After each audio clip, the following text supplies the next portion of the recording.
In the 2nd year of Nebuchadnezzar's reign, Nebuchadnezzar had dreams, and his spirit was so troubled that his sleep left him. Then the king gave the command to call the magicians, the astrologers, the sorcerers, and the Chaldeans to tell the king his dreams. So they came and stood before the king. And the king said to them, I've had a dream, and my spirit is anxious to know the dream. Then the Chaldeans spoke to the king in Aramaic, O king, live forever.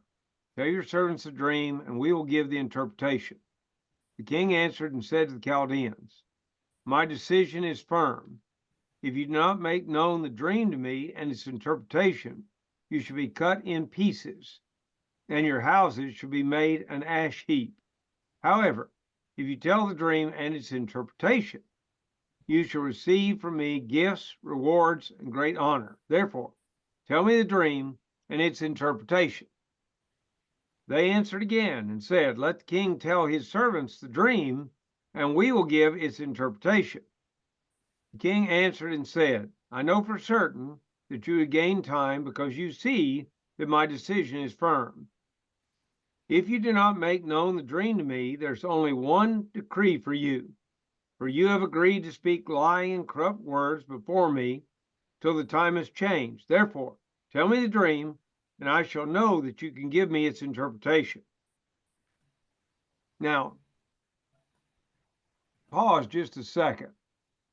Is there a word in those verses that just keeps happening over and over again?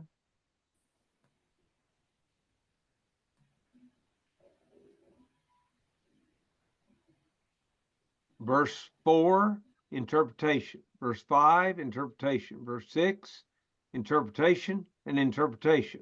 Verse 7, interpretation. Verse 9, interpretation. It's all the way through there. So the main emphasis of Nebuchadnezzar is on interpretation.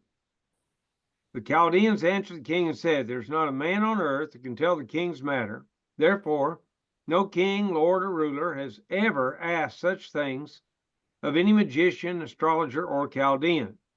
It's a difficult thing that the king requests, and there's no other who can tell it to the king except the gods, whose dwelling is not with flesh. Now, by the way, you might want to really underscore that as you talk to people in teaching the class or in preaching a sermon. The wise men know that only God can tell you both the dream and the interpretation. Now, they say the gods, that's with a little g, I understand that. But the point is, this supersedes human knowledge. All right. So then, for this reason, the king was angry and very furious and gave the command to destroy all the wise men of Babylon. So the decree went out, and they began killing the wise men, and they sought Daniel and his companions to kill them. So the wise men of Babylon were sentenced to death. Magicians, astrologers, they divine things by stargazing. Sorcerers, they use witchcraft. Chaldeans is a class of wise men, particularly in Babylon. Could not tell him the dream. Torn limb from limb and their families erased is what the threat is. No one on earth could, only the gods know.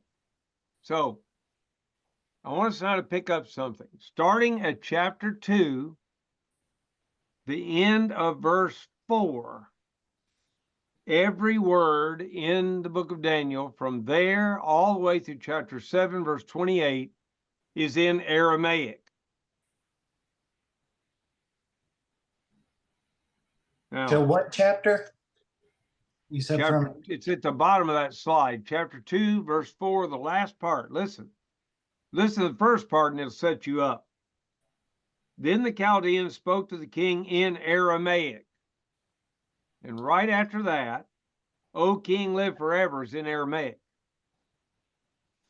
And everything else in the book of Daniel, from there all the way through chapter 7, verse 28, is in Aramaic. Now you might say, why? Well, I don't have all the answers to that question. But Aramaic is what Daniel would have learned. Aramaic is what how this whole conversation is being spoken. This is all about preeminently Babylon, and that's where the children of Israel really learned to speak Aramaic. It's a kind of a half-breed language in the sense of the word, a blending of the language where they were and then their own language. Thus, Aramaic comes about. Any questions on Nebuchadnezzar's agitation?